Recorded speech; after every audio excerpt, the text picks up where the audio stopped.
Guys, welcome back to Likeable. दोस्तों, आज मैं इस वीडियो में आपको जेंसर ऑफ कैंपस टाइप के बारे में बताने वाला हूं, जो कि 2019 और 2020 बैच वालों के लिए सिर्फ निकाला गया। ओके, तो गाइस ये एक अच्छी वैकेंसी है एंड मास रिक्रूटमेंट है। सो आप इस अपॉर्चुनिटी को मिस ना करें और वीडियो को लास्ट तक देखें। जो भी इससे ज़रूरी जानकारी होगी, इसकी eligibility criteria and package and क्या इसकी स्किल्स होगी, रिक्वायरमेंट यहाँ पे वो मैं आपसे डिस्कस करने वाला हूँ। तो बढ़ते हैं स्क्रीन पे। जैसा मैंने आपको बताया कि ये 2019 और 20 बैच वालों के लिए निकाला गया, यानी कि यहाँ पे एज अ फ्रेशर आप एलिजिबल हो एंड आपको फ्रेशर एक आप देख भी सकते हो यहाँ पे जो रिक्रूटमेंट फोर्ड है, एंट्री लेवल ट्रेंड और सर्टिफाइड प्रोफेशनल के लिए निकाली गई है। यानी कि जो एंट्री लेवल है, ट्रेंड एंट्री लेवल है, यानी कि कुछ आपको स्किल्स है, क्योंकि यहाँ पे एक रेंज दी गई है एज अ फ्रेशर और 0 to 2 ईयर्स यहाँ तक वैलिड है। सो सबसे पहले आप देख सकते हो यहाँ पे लिखा हुआ है, you are inviting graduate from 2019 and 2020 batch. Okay, तो जैसे मैंने आपको बताया यहाँ पे सिर्फ 2 बैच एलिजिबल है। तो अब बात करते हैं इसकी जॉब रोल एंड जो इसकी रिक्वायरमेंट है, एलिजिबिलिटी क्राइटेरिया एंड इसकी जो कुछ कंडीशन है, टर्म एंड कंडीशन। तो आपको मैंने बताया looking for entry level trend है, तो यहाँ पे एज अ फ्रेशर आप फुली एलिजिबल हो एंड एक्सपीरियंस यहाँ पे कोई नीड नहीं है। अगर आपके पास एक्सपीरियंस है तो भी आपको बढ़िया है, अगर मैक्सिमम आपको 2 ईयर्स एक्सपीरियंस है और नहीं है तो आपके लिए बेटर। बट आपको नॉलेज होनी चाहिए, बेशक आप सर्टिफाइड ना हो उससे फ़र्क नहीं पड़ता है, बट बेसिक नॉलेज होनी चाहिए। एंड किन किन सब्जेक्ट की ज़रूरत है आपको नॉलेज की, वो मैं आपको आगे बताऊंगा। तो जैसा मैंने आपको बताया एज ए फ्रेशर आप एलिजिबल हो 2019 बैच भी और 20 बैच भी। एंड स्किल्स यहाँ पे आप देख सकते हो, network security, DBA in Oracle and SQL also, service desk, Linux, Windows, VMware, service desk monitoring, Microsoft product, scripting in PowerShell और Python both, cloud, AWS, Azure, ये सब सारे स्किल्स है। इन स्किल्स की आपको बेसिक नॉलेज होनी चाहिए इस टाइप के लिए। बट इस इतने सारे स्किल्स को देख को आप घबराएं नहीं, ज़रूरी नहीं है कि इसमें A to Z स्किल्स में आपको पूरी एक्सपर्ट या फिर हर स्किल्स आनी ही चाहिए। कुछ स्पेसिफिक है वो मैं आगे बताऊंगा, जो एक दूसरे से कैसे रिलेट करते हैं वो आपको आनी चाहिए, ताकि आपको अगर किसी प्रोजेक्ट या किसी टेक्नोलॉजी पे काम करना पड़े तो जो उससे जुड़ी टेक्नोलॉजी है बस उसको आना, अगर वो भी आती है तो आपकी सिलेक्शन हो सकती है, अगर उसमें आप बेस्ट हो तो। ज़रूरी नहीं कि 10 के 10 आए तो ही आपकी सिलेक्शन हो, अगर 10 आती है तब तो बेस्ट है। बट आप में से कुछ ऐसे आपने तैयारी कर ली, जैसे कि कोई 2 मैचिंग के हैं, वो उसमें से एक आता है आपको, एक नहीं आता है, तो मे भी आपके चांस घट जाएंगे। बट जो 2 टेक्नोलॉजी एक दूसरे से रिलेटेड है, एक दूसरे पे डिपेंडेंट है, अगर वो ही सिर्फ आपको आता है, मान के 10 में, जैसे मान लो आप 10 में से 2 टेक्नोलॉजी जो एक दूसरे पे डिपेंडेंट है, एक के बिना दूसरा का काम ही नहीं चल रहा, आपको वो 2 अच्छे ढंग से आता है, बाकी 8 नहीं आते हैं। अगर उनको उस चीज़ में रिक्वायरमेंट है उनकी क्लाइंट एम्प्लॉय की, तो वो आपको 100% लेंगे, क्योंकि आप उस चीज़ में एक्सपर्ट हो, आपको उसकी नॉलेज है, तो आप उसको वो उठाएंगे। ज़रूरी नहीं है कि आपको 10 स्किल्स आनी पड़े, तो उसको मैं आपको आगे बताऊंगा। तो सिंपली वर्क लोकेशन अभी कुछ मेंशन नहीं है, वर्क फ्रॉम एनीवेयर, जैसा कि अभी पैन इंडिया चल रहा है, यहाँ पे भी आपको मे बी स्टार्टिंग में आपको वर्क फ्रॉम होम ही मिलेगा एंड कोई लोकेशन अभी आपको नहीं दी जाएगी, कहीं भी आपको इंडिया में आपके कंफर्टेबल एंड कंपनी के रिक्वायरमेंट के हिसाब से डिप्लॉय किया जाएगा। जैसा कि आप देख सकते हो, जैसे client location as per business requirement, तो वो बात की बात है, फिलहाल आप अभी सिर्फ ड्राइव पे कॉन्सेंट्रेट कर सकते हैं। तो यहाँ पे आपको रजिस्टर दिख रहा होगा बटन ग्रीन कलर का, यहाँ से आपको आके अपना रजिस्ट्रेशन प्रोसेस कंप्लीट करनी है। नेक्स्ट आगे मैं आपको बता रहा हूँ एलिजिबिलिटी क्राइटेरिया। तो गाइज यहाँ पे सिर्फ जो ग्रेजुएट हैं उसके एंड जो BE BTech है इन कंप्यूटर साइंस और IT 2 ब्रांच यहाँ पे एलिजिबल है, CS और IT, इसके अलावा कोई एलिजिबल नहीं है। एंड साथ में जिन्होंने MCA पास आउट किया है 2019 और बैच, यानी कि BE BTech और MCA, यहाँ पे 3 डिग्री अलाउ है। एंड साथ ही जो 2019 और 20 के हो सिर्फ, उसके अलावा कोई और नहीं। एंड एन एप्लीकेशमेंट्स भी स्कोर मिनिमम 60%, तो आपकी जो एकेडमिक क्राइटेरिया है वो मिनिमम 60% यहाँ पे फिक्स करिए, आपकी 10, 12 और ग्रेजुएशन में मिनिमम 60% होनी चाहिए।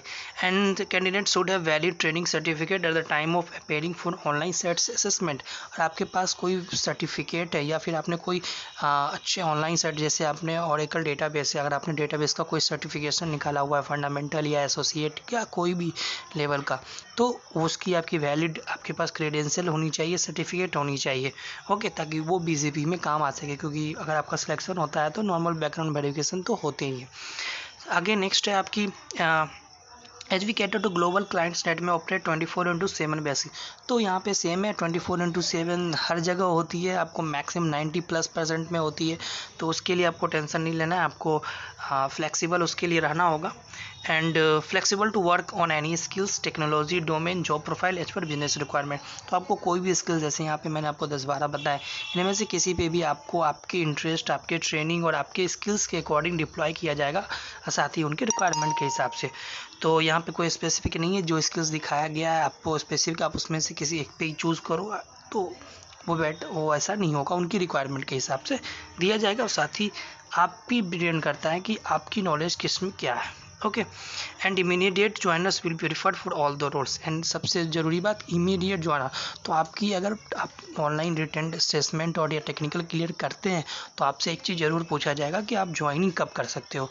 तो जो बंदे ज़रूरी हैं, जिनको ज्वाइन करना है, वो एक फटाक से बोलना कि मुझे तुरंत ज्वाइन करना है, आप कल करा दो, मैं कल कर लूँगा। तो उनको प्रीफर किया जाता है। अब मान लो आप कोई नोटिस पीरियड में या फिर कुछ पढ़ाई कर रहा है या कुछ भी है, जिससे वो कह रहा है मुझे 1 महीने का टाइम दे दो, 2 दिन, 1 हफ्ते का टाइम दे दो, तो वो मत करना। कल डेट बोले कल ले लेना।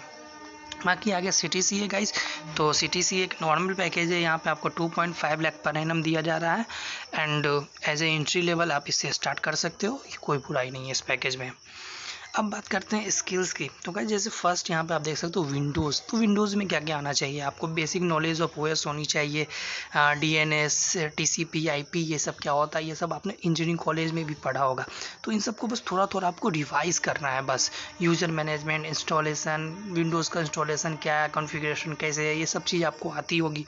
ये कुछ इतना टफ नहीं है, विंडोज़ सबके लिए कॉमन होगा। बात आती है लिनक्स यूनिक्स पे। तो आप में से बहुत लोगों ने लिनक्स भी यूज़ किया होगा।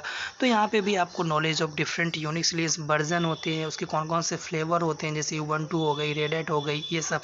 एंड साथ में इसकी file system, permission, user management and scripting भी चलती है। इन सब की आपको नॉलेज होनी चाहिए। थर्ड, आप अगर डेटाबेस में आते हैं तो आपको नॉलेज होनी चाहिए ओरेकल, MySQL या MySQL DB creation, deletion, updation जैसे कमांड, जिन्होंने आपने DBMS में पढ़ा होगा कॉलेज में।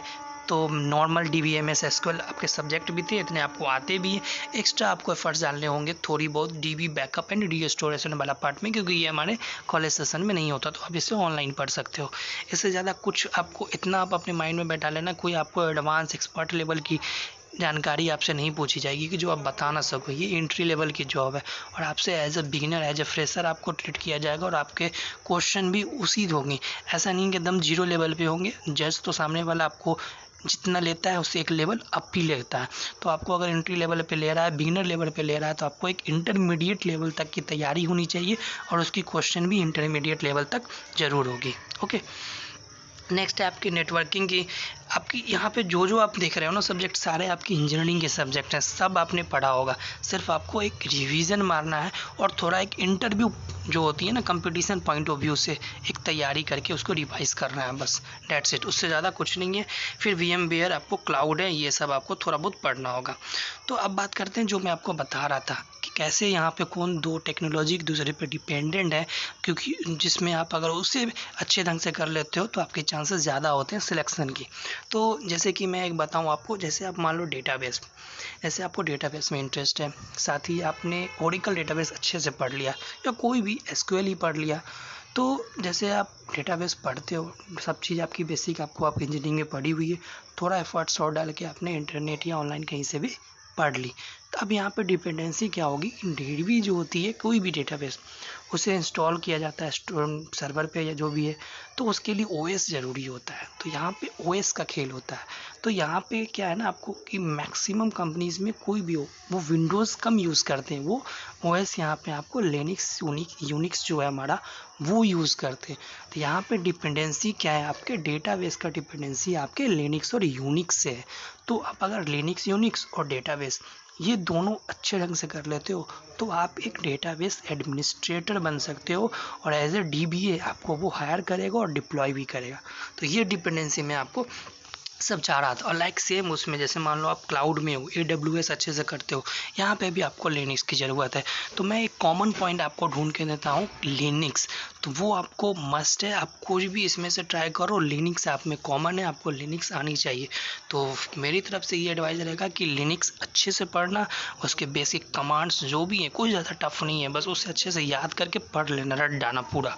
लिनक्स 100% क्वेश्चन, मान लो आपकी इंटरव्यू का 50% क्वेश्चन आपके लिनक्स से रहेगा, बाकी इधर उधर से रहेंगे, ठीक है। तो ये मैं डिपेंडेंसी आपको समझाना चाह रहा था। तो जो DBA बनना चाहते हो, डेटाबेस में जाना चाहते हो, तो डेटाबेस और लिनक्स अच्छे ढंग से पढ़ लो, ओके। अब बाकी अदर के लिए भी लिनक्स तो इम्पोर्टेंट है, लिनक्स तो आना ही आना है, ओके।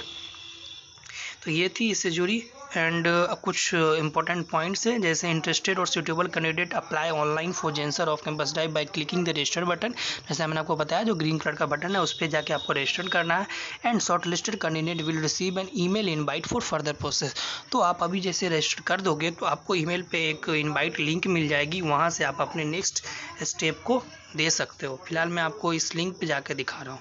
तो गाइज़ ये जेंसर का अपना हायरिंग टेस्ट के पेज है, यहाँ पे आपको साइन अप और लॉगिन करना है। अगर आप फर्स्ट टाइम आ रहे हो तो साइन अप करना, अगर सेकेंड टाइम या इससे पहले आपने इसकी टाइप दी हुई है तो आप यहाँ पे आसानी से जाके अपनी आईडी से लॉगिन करके इसे अपनी रजिस्टर कर सकते हो और फिर आपको ईमेल के द्वारा फर्दर स्टेप्स के लिए नोटिफाइड कर दिया जाएगा, ओके। तो गाइस ये थी इससे जुड़ी जानकारी। अगर इसके अलावा आपको कोई भी डाउट्स या क्वेरी हो तो आप कमेंट बॉक्स में कमेंट कर सकते हो या दिए गए व्हाट्सएप ग्रुप पे ज्वाइन करके वहाँ भी आप डिस्कस कर सकते हो, ओके। तो गाइस जो भी आपके 2019 या 20 बैच के कलीग्स हो उनके साथ इस वीडियो को जरूर शेयर करना। जेंसर एक अच्छी कंपनी, रेप्यूटेड IT कंपनी है, तो अच्छी अपॉर्चुनिटी है आपको। और साथ ही सबसे पहले जो रोल आपको यहाँ पर ऑफर किया जा रहा है ये अच्छे रोल है, मार्केट में इसकी अच्छी डिमांड और पैकेज मिलते हैं, ओके। बेशक आपकी ये भी स्टार्टिंग पैकेज यहाँ पे कम मिल रही हो, बट अगर यहाँ से आप मिनिमम 2 साल या 3 साल भी एक्सपीरियंस लेके निकलते हो तो आपको मार्केट वैल्यू आपकी बनी रहेगी और एक अच्छी पैकेज पे आप स्विच मारोगे, ओके। तो guys thank you for watching. और अभी तक अपने चैनल को सब्सक्राइब नहीं किया तो चैनल को सब्सक्राइब कर लेना। एंड इसी तरह आपको जो भी ऑफ कैंपस ड्राइव हो उसकी अपडेट्स मिलती रहेगी। Thank you.